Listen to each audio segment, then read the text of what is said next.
10/12 இந்த 10/12ல் எல்லா வெசல்ஸுமே கீழே கொண்டு வந்துடலாம். க்ராசரிஸ் எல்லாமே உள்ளே ஸ்டோர் பண்ணிடலாம்.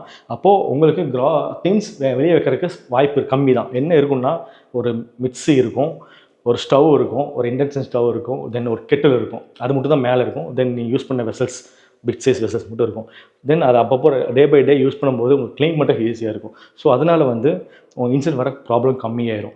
தென் அதுவும் இல்லாமல் நீங்கள் டே பை டே மேலே எப்படி நம்ம க்ளீன் பண்ணுறீங்களோ அதே மாதிரி இன்றைக்கி இந்த கம்பார்ட்மெண்ட், இன்றைக்கி இந்த கம்பார்ட்மெண்ட், அந்த மாதிரி ஒவ்வொரு நாளும் மேலே க்ளீன் பண்ணிவிட்டு கீழேயும் 1 by 1 க்ளீன் பண்ணிங்கன்னா டோட்டலாக எங்கேயுமே ஒற்றை பிடிக்காது. இன்செட்னால எங்கேயும் ப்ராப்ளம் வராது. தென் அது போக மெயின் பார்த்தீங்கன்னா, இன்கேஸ் நீங்கள் ஒரு 2 days 3 days out of station போகிற மாதிரி இருந்தால் இந்த சிங்கை வந்து டேப்பை வந்து க்ளோஸ் பண்ணிடுங்க.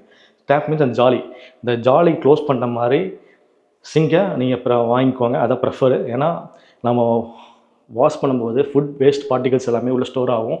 ஒரு 2 days 3 days தண்ணி போகாமல் இருந்துச்சுன்னா இன்செக்ட் கண்டிப்பாக வந்து காக்ரோச்சோ எதுவாக இருந்தாலுமே மேலே வரக்கு வாய்ப்பு இருக்குது. அந்த ஃபுட் பார்ட்டிகல்ஸை தேடி வரக்கு வாய்ப்பு இருக்குது. அப்போ அந்த ஹோல்ஸ் ஓப்பனாக இருந்துச்சுன்னா கண்டிப்பாக மேலே வரும். அது அப்படியே வந்து இங்கே ஸ்டே பண்ண ஆரம்பிச்சிடும். ஸோ நம்மளால் க்ளீன் பண்ணவும் மாட்டோம் இல்லையா? ஸோ அதனால் மேக்ஸிமம் வந்து ஈஸியாக மெயின்டைன் பண்ணணும்னா உங்கள் கிச்சனை என்லார்ஜ் பண்ணால் தான் பெட்டர் ஆப்ஷன். எல்லா வெசல்ஸுமே உள்ளே ஸ்டோர் பண்ணிக்கலாம். க்ராசரியாக இருக்கட்டும் எல்லாமே உள்ளே ஸ்டோர் பண்ணிக்கலாம். மேலே எதுவுமே வந்து உங்களுக்கு இருக்காதுங்க. ஸோ அதனால் வந்து ஈஸியாக க்ளீன் பண்ணுறதுக்கு ஈஸியாக இருக்கும். அடுத்து பார்த்தீங்கன்னா, இந்த தண்ணி வெளியே வராமல் இருக்குது. இந்த எப்போவுமே சொல்கிறது தான், ஒரு 1/4 inch பீடிங் வந்து நீங்கள் போட்டிங்கன்னா தண்ணி வெளியே வராது. அதனால் இந்த வால்லையும் நம்ம இன்டீரியர் பண்ணுற ப்ராடக்ட் மேலேயும் ஸ்டெயின் ஆகாது, கரை பிடிக்காது. அதே மாதிரி இந்த நெத்தி பீஸில் இந்த டோரோட ஃப்ரேம் வந்து ஃபிக்ஸ் பண்ண வேண்டாம். மேக்ஸிமம் வந்து உள்ளே கொண்டு போய்க்கோங்க. உள்ளே கொண்டு போனால் மட்டும்தான் ஈவனாக ஒரே மாதிரி இருக்கும். நம்ம நிற்கும்போதும் நம்ம மேலே டிஸ்டர்ப் படாமல் இருக்கும். இல்லைன்னா நம்ம நிற்கிற ஸ்டைலே பார்த்திங்கன்னா க்ராஸாக இருக்கும். க்ராஸாக இருக்கும்போது பேக் பெயின், ஷோல்டர் பெயின், அந்த மாதிரி நெக் பெயின் அந்த மாதிரி ப்ராப்ளம் கண்டிப்பாக வரும்.